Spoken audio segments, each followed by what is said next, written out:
स्वागत है आपका दोस्तों मेरे इस नए वीडियो में। मेरा नाम मनोज कल्ला है। I provide hand holding training in all this technology.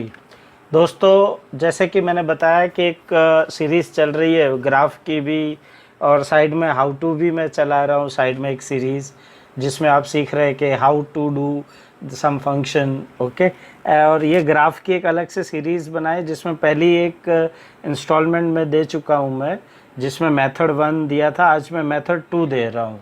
तो पहले मेथड में हमने क्या सीखा था कि एक्सेल चार्ट का ऑब्जेक्ट बना के किस तरीके से हम will be create a graph. आज हम सीखेंगे कि विजार्ड के थ्रू, जो फॉक्सप्रो का जो विजार्ड है उसके थ्रू चार्ट ग्राफ कैसे बनेगा। ठीक है ना। तो दोस्तों आज वो शुरू करते हैं। तो देखिए कैसा है, ये मेरा कोड है।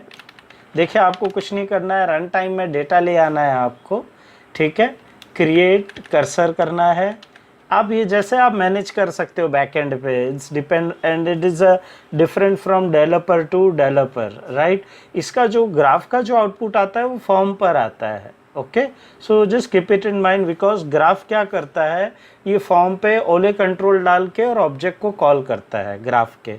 तो इसमें कैसा है, क्रिएट कर्सर ग्राफ जो रहेगा ये आपका टेबल का नाम है। और ये मेरा एक है कि भाई क्वार्टर में कितना सेल हुआ है, और ये सेल्स अमाउंट क्या है। ये न्यूमेरिकल डेटा टाइप है, ये कैरेक्टर है। तो इस तरीके से ये मैंने डेटा यहाँ पे हार्ड कोड डाला है। तो आप समझ गए होंगे कि अगर आपको करना है तो आप किस तरीके से इसका यूज़ करेंगे। ठीक है, तो ये अभी हार्ड कोड है ये डेटा यहाँ पर। आप इसको डायनेमिकली, आप जैसे मैंने एक मेथड, ये जो मेरा था एक क्या ग्रिड का जो डेटा बनाया था कि how to export chart control to Excel. तो अभी आपका कोई इनवॉइस का डेटा है, उसको आप इस तरीके से, अगर आप क्वार्टर 1 में कितना सेल हुआ है, क्वार्टर 2 में item wise, place wise, item wise, जैसे चाहिए आप प्रोडक्ट जैसे चाहिए वैसे आप ये डेटा लाके आप यहाँ पे इसको डायरेक्ट आप कॉल कर सकते हो। बाय डिफ़ॉल्ट यहाँ पे जब आप देखते हैं तो यहाँ पे चार्ट दिखाई नहीं देता, ग्राफ। तो आप ऑल विजार्ड में जाएंगे तो आपको यहाँ पे दिखाई देता है ग्राफ। ठीक है, तो अभी समझ लो मैं अगर प्रोग्रामेटिकली कॉल करना चाहता हूँ तो ये मैंने ग्राफ को कॉल किया। अब यहाँ पर आते ही ये क्या करता है कि भाई आपका डेटा सीरीज़ कहाँ है, बट नेचुरल की जो न्यूमेरिकल है वो मेरा डेटा है, और जो मेरा टाइटल होगा वो यहाँ आएगा। ठीक है ना, तो ये क्लियर हो गया आपको। ठीक है ना, तो आप जैसा चाहिए वैसे आप यहाँ पे एक्स एक्सेस, वाई एक्सेस आप इसे डिफाइन कर सकते हो। ठीक है, ये मैंने नेक्स्ट किया। फिर ये बोलता है कि आपको चार्ट कैसा चाहिए, सिलेक्ट द ग्राफ स्टाइल। ठीक है, ये ग्राफ का स्टाइल सिलेक्ट किया। प्रीव्यू में जाके देखेंगे तो आपको यहाँ पे प्रीव्यू मिल जाएगा।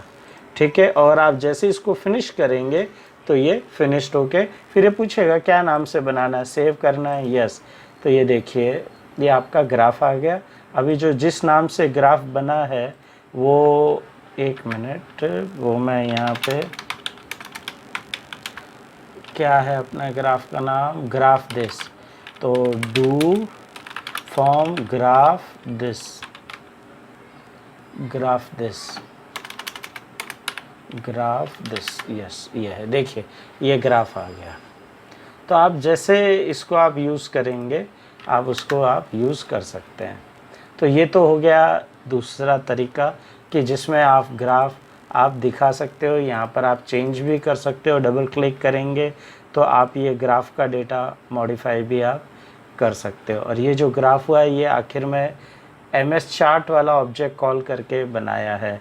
अब ये वाले ऑब्जेक्ट को अगर आप, एक दूसरा और तरीका है जो मैंने यहाँ पर बताया है, एमएस चार्ट का ऑब्जेक्ट करके जर्नल फील्ड में आप इसे सेव कर सकते हो। अब इसने हमने सेव नहीं किया, ये डायरेक्ट ऑब्जेक्ट आपको दिखाई दे रहा है तो आप एज अ ऑब्जेक्ट भी रहने दीजिए। तो ये दूसरा तरीका है। ठीक है दोस्तों, तीसरे तरीके में हम सीखेंगे कि यही एमएस चार्ट का ऑब्जेक्ट ही कॉल करेंगे लेकिन जर्नल फील्ड में हम इसका डेटा स्टोर करेंगे। अभी हम लोग देख लेते हैं कि ऐसी इसमें क्या जादू है कि ये डेटा चल रहा है, मतलब ये ग्राफ आ रहा है। तो ये ग्राफ इसलिए आ रहा है, ये ओले चार्ट है। देखिए आ गया ना ओले चार्ट। ये देखिए ये जो ओले ऑब्जेक्ट था ये इसने कॉल किया, एक्टिवेक्स ओले चार्ट। ठीक है ना। अब इसको आप जाके अगर सेव टू भी करना चाहते हो तो यही चार्ट को आप सेव भी कर सकते हो, कोई इशू या कोई बड़ी बात नहीं है। अभी जैसे देखिए मैंने इसको रन किया है राइट, और इसको ऑब्जेक्ट के साथ आप इसको आप सेव भी कर सकते हो। ठीक है, तो ये थोड़ा R&D लगेगा। ठीक है, आप इसे कॉपी भी कर सकते हो, पेस्ट भी कहीं कर सकते हो, काफ़ी कुछ है। तो ये एक तरीका क्या हुआ, सीधे फॉर्म पर ही ओले ऑब्जेक्ट दिखा के आपने चार्ट बना दिया। अब आप बोलोगे इसका क्या यूज़ है। इसका यूज़ ऐसा है ना दोस्तों कि कल रोज़ अगर आपका कोई फॉर्म है, उसी फॉर्म पर ही ग्राफ आपको मैनिपुलेट करके दिखाना है, तो आप उसी डेटा एंट्री फॉर्म पर ही आप ग्राफ जनरेट करके दिखा सकते हो। ये ज़रूरी नहीं है कि ग्राफ आपको रिपोर्ट में ही दिखाना है, आप ग्राफ को आप यहाँ पर भी दिखा सकते हो फॉर्म पर। और ये फॉर्म पे देखिए क्या यूज़ किया है इन्होंने, ये ओले ऑब्जेक्ट यूज़ किया है। अब इसके अंदर आप जो यूज़ करना चाहते हो बैकएंड पे, MS चार्ट ऑब्जेक्ट यूज़ करना चाहते हो अगर आप, तो आप ये चार्ट ऑब्जेक्ट ये रहा MS चार्ट कंट्रोल, तो ये आप इसको ओके करके ये ऐड कंट्रोल, सॉरी ये ओके कर दिया। अब इस पे डबल क्लिक पे आप यहाँ पे डेटा भी डाल सकते हो। ठीक है, तो मेरा इतना ही कहना है कि यही सेम चीज़ इन्होंने यूज़ की है और कुछ नहीं किया है। ठीक है, और ये जो आप रन करते हो तो ये रन में आप डबल क्लिक करोगे तो ये चार्ट यहाँ पे आ जाता है। ठीक है, तो आशा करता हूँ मेरे द्वारा दी गई जानकारी आपके काम आएगी।